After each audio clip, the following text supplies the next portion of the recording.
Mana turagushimye, Mana turaguhimbaje, uri data wa twese mwiza, tugushimiye iminsi yose waturinze, tugushimiye ko tugeze kuri uyu munsi kuri Pasika, ku wa gatandatu, ejo akazaba ari ku cyumweru, uhimbazwe. Kubera ko wabanye natwe tubaye tubigushimiye, amina. Haleluya, haleluya. Imana yacu ni ishimwe, Imana ihabwe icyubahiro. Tugiye kumva icyo umwami Imana dushakaho muri iyi minsi. Iyi minsi tugiye kumva icyo Yesu adushaka, Imana itugirire neza. Kubera rero aba ari umwanya abantu batagikunda ibintu birambuye, ntago aya magambo y'Imana turavuga ahantu ari, n'abaza kuyakurikira baraza kureba aho biri. Harimo ni Zaburi igice cyawo cya mbere, umurongo waho wa mbere kugeza kuri 5. Ntago masoma hose, harimo amagambo atatu ngira ngo yonyine mvuga y'umwuka yambwiye. Ijambo rya mbere nirivuga ngo ntitugahagarare mu nzira z'abanyabyaha, tukicarane n'abakobanyi. Amategeko y'Uwiteka Imana niyo twishimira ku manywa ndetse na nijoro. Rero Imana idufashe kandi tugirire neza cyane. Kandi aravuga, harimo irindi jambo naho rivuga ngo ibibabi, igiti twakigereranya na Kristo Yesu. Aravuga ngo icyo giti ntago kijya cyuma, ngo kandi ibibabi byacyo nabyo ntibyuma, ngo bihora bitoshye, haba mu mvura haba mu zuba, ntago kijya kigira amapfa. Icyo giti cyitwa Kristo Yesu. Ayo magambo rero Yesu aduha amakuru atubwira ngo nidutangariza abantu. Yari azi ko bagiye kumwugamamo, abakugama mu giti cyitwa Kristo Yesu. Ariko arambwira ngo ntangaze amatangazo, mbwira abantu bari muri ibi bihugu, nanjye nibyo ndimo. Aravuga ngo uburangare butumye twaravuye ku giti cyitwa Kristo Yesu, bitumye imvura itunyagira, bitumye umuyaga utwinjirana, bitumye agahinda katubana kenshi, bitumye abantu bifuza gupfa, abantu bifujije ubundi buzima. Yesu aravuga ngo ndangurure mbwira abantu, nubwo ari mu gituro turi kubyibuka Yesu yamaze kuzuka kera. Aravuga ngo arababajwe kugira ngo abantu babe batakibyibuka ko Yesu yazutse yambaye intsinzi, ahubwo bakambara yuko bagishidikanya. Ariko mu Kristo mugenzi wanjye, wowe wahamagawe Imana, urebye uburyo yakurwanira, urebye uburyo yabanye nawe, ukaba uri muri iki gihugu cyaha hanze, Yesu akabana nawe, ese uri kwibwira neza yuko hari icyo warushije abandi? Hari abantu bari kurara basenga kukurusha, hari abantu bari kurara binginga Imana, banze kurara ku mariri yabo. Imana irambwira ngo igihe mwagihaye ibintu, igihe mwagihaye imibereho, kubera ko ngo iyabatungiye mu butayu ntago mwigeze muyibuka. Data arambwira ngo mpagarare ku musozi ndangurure mvuga aya magambo. Mana ishimwe ko Imana ari yacu. Rambwira ngo ndangurure mvuge kuri aya magambo. Ni byiza ejo ni ku cyumweru twese tuzibuka turirimba intsinzi, ariko se niba uri gusambana intsinzi urahamya neza ko ukiri mu murongo? Arambwira ngo igiti mwari mwiringiye cyitwa Kristo Yesu mwamaze kumuvaho mwigira mu bindi. Aravuga ngo abantu mwari yariringiye ko mutazanyagirwa, ariko none arambwira ngo nimpagarare ndangurure.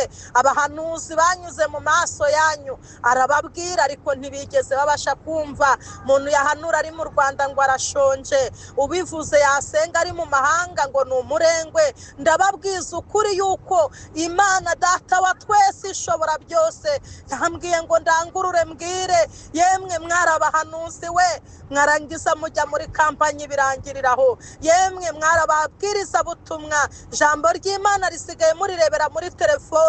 Arambwira ngo nimbwira abantu bakivuga Imana bashyize amaboko mu mifuka. Aravuga ngo mbese nimujya mubona ibirema, ngo niba atarabagize ibirema. Aravuga ngo abantu bataye Bibiliya ngo barangije bagendera mu iterambere. Aravuga ngo mugiye gushaka ijambo ry'Imana muri bure. Arambwira ngo nindangurure mbabwire, ejo turabizi twese tuzaba turi kwibuka cyangwa se turi kuri by'insinzi ko Yesu yazutse, ariko yazutse kirya gihe wari ubonye utabawe uri mu buzima, warahamagaye ubura wakumva. Haravuga ngo yemwe bagabo mwagiye, yemwe bagore mwagiye. Haravuze ngo iki ni cyo gihe cyo kugira ngo ababurire bwa mbere n'ubwa nyuma, kuko agiye kuza kwirebera ibyo yabasize kubabwira ntimwabikoze. Imana itugirire neza, Imana idufashe. Haravuga ngo amategeko y'Uwiteka Imana ngo niyo yishimira ku manywa na nijoro. None ndi kubwira isi, ndabizi neza ko iwodi izagera ahantu henshi. Yesu arambwira ngo mbese amategeko y'Uwiteka Imana niyo mwishimira ku manywa na nijoro. Yemwe abivanze we, yemwe abivanze mugahora mu birori bidashira, ijoro n'amanywa mugahora mu birori. Mwone mwambariye mw'ubusa, mwamaze kwambara ubusa.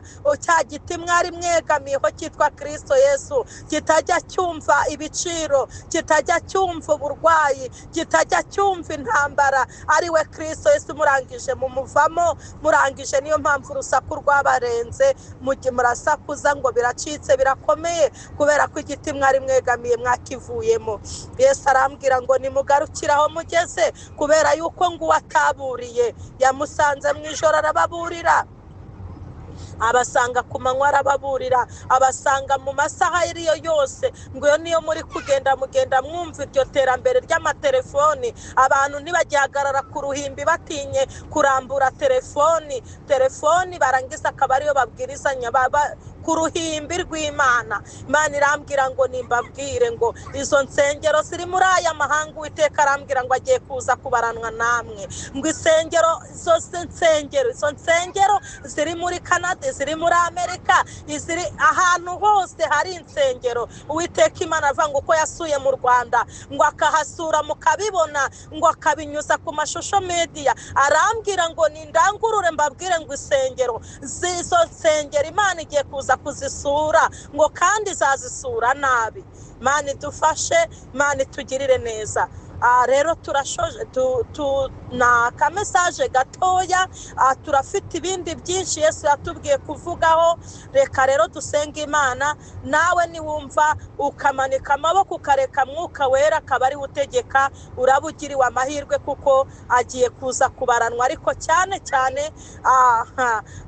reka duturize aho Yesu ari kumwe natwe. Mana mu izina rya Yesu, muri Imana tuvuga kandi tuzi ibyo tuvuga ibyo ari byo. Twarakubonye imvura iguye, twarakubonye mu izina rya Yesu. Misozi yose yacuze umwijima, twarakubonye ubutabazi, twabonye uvugana natwe, twumvishije imburo yawe. Uhabwe icyubahiro Yesu. Turabizi ko uri mu gituro, ariko Uwiteka Imana tuzi ko ari ibimenyetso, ariko ibimenyetso bitwereka ko wazutse uri muzima. Uhimbazwa Yesu. Turabyibuka gusa, ariko tuzi ko twicaye mu nsinzi yuko wazutse kirya gihe. Ntabwo uzongera gupfa, ibyo byo warirahiriye, ntabwo uzongera gupfa. Turakwinginze Kristo Yesu, urengera ubwoko bwawe bwumvishije aya magambo avuze ngo amategeko yawe niyo twukwiye kwishimira ku manywa na nijoro.